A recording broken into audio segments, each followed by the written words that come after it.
What up, Facebook, YouTube, Twitter, Facebook, Prince, SoundCloud, SoundClick, it's your boy Tone 202, and just gonna talk some more sports. You guys know I don't really watch sports, but I made a couple videos about the NFL and the whole Super Bowl being fake, and I've just been fielding comments, and some comments I don't even like get into it because it's more name calling than anything, and I told you guys, I don't do the whole name calling thing. I try to get into some facts if I can find some.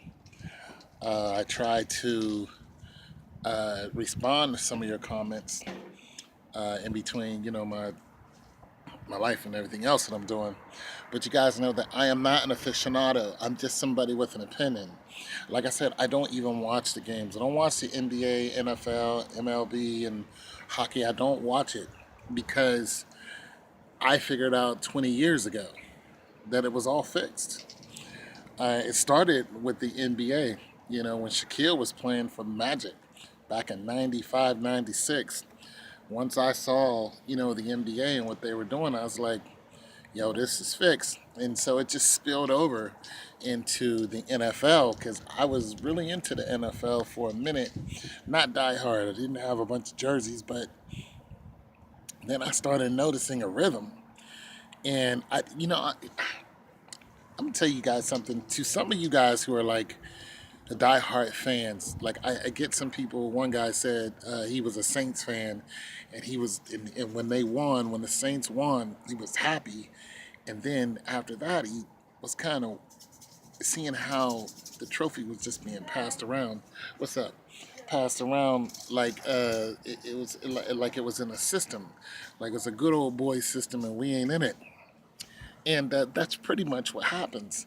And then I've had some people who have been writing on and been saying, "Hey, I'm a Pats fan, and even I can tell you that it's fake." So basically, what's happening to them is what happened to me, 20 years ago. We're just all waking up to it. I didn't do it for revenue or anything because you guys know I only have like maybe 532 subscribers, and thank you to my new subscribers. Uh, like I said, I'm not a news channel. I talk about just any and everything, but when it comes to sports, I'm serious about saying that it really, really, really is fake. I tell you what, if you guys are gonna watch things like the Super Bowl, I say it all the time. Don't take it to heart, even if it's your team. Yeah, you want them to win. It feels good. It brings revenue into your city. It brings recognition, but don't get your hopes up too high because it's already a planned out system. You know what I mean? And pretty much, I could probably start betting on it, which I won't do because I don't want to get into that. But nonetheless, so I just need you guys to really understand where I'm coming from. I'm purely coming from the system is rigged.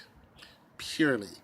And I love when people give me information on what they know about the system. I love those comments. I love that conversation because one, it just proves that the old dude ain't crazy. Two, some things are just obvious. You know what I mean? They're real obvious. Now, the last play, I went through that. I dissected that last play, and his knee was not down when the ball broke the field of plane over the over the goal line. You know what I'm saying? Into the end zone. So that was a legitimate play. But just the whole coming back, and some people are starting to comment on Julio Jones and the catch that he had to set them up for a field goal, and then they they uh, they took a penalty. They got sacked. That Rex Ryan, what's up? That Rex Ryan sack is key. Like you can tell that Rex Ryan sack was. You can just look at it, and when you really see the rhythm of things and how it was set up, I said it before. There's no way a professional quarterback is not going to look both directions. Whenever you see them line up on the ball, you see every quarterback do the same thing. They'll come to the come out of the huddle, When they come out of the huddle, the defense is already set up. You know what I mean? So you can tell what kind of defense it is. You can tell if they're going to blitz. You can tell if two linebackers are staying back. You can tell if the defensive back is playing up close or they're playing back. You can see that. So when you see a defensive back, number 54, look at it again. Just look at the Rex Ryan sack. When you see number 54 on the outside on the left, there's nobody over him. It is clear as day. And another thing, listen, like I know that play. I used to play ball, not professionally. I didn't even play in college. I played in high school. But anybody who's ever played football can see that play. When you have a defense of end, you got your tight end, then you got your defensive back. There's either going to be a running back to come out and pick up the defensive back.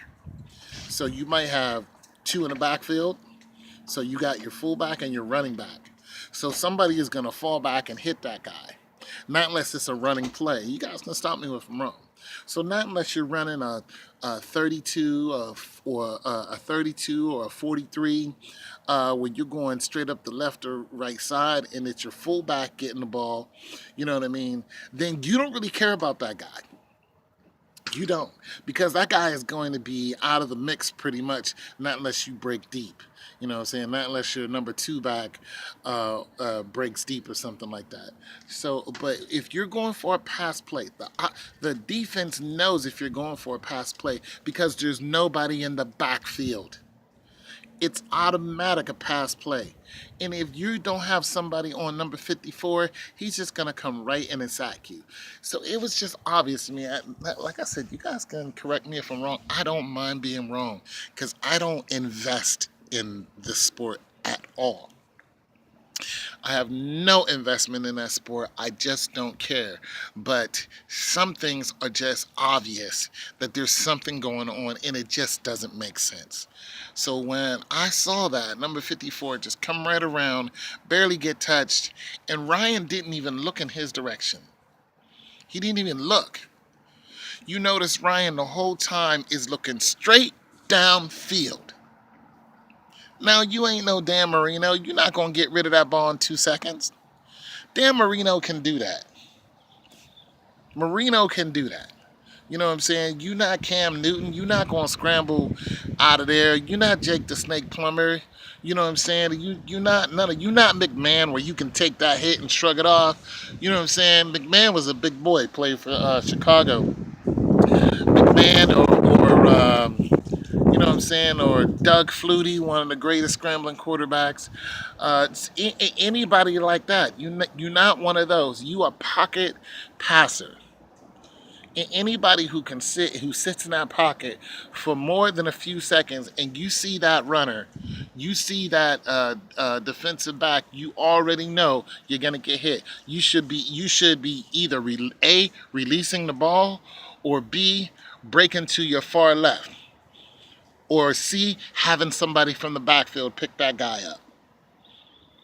I mean, it's just simple to me. And when I didn't see any of that, or I didn't see much of an effort of it, then I was like, something's going on here. And it was an obvious fumble. So I don't know. You guys tell me what you think. It's your boy Tone 202.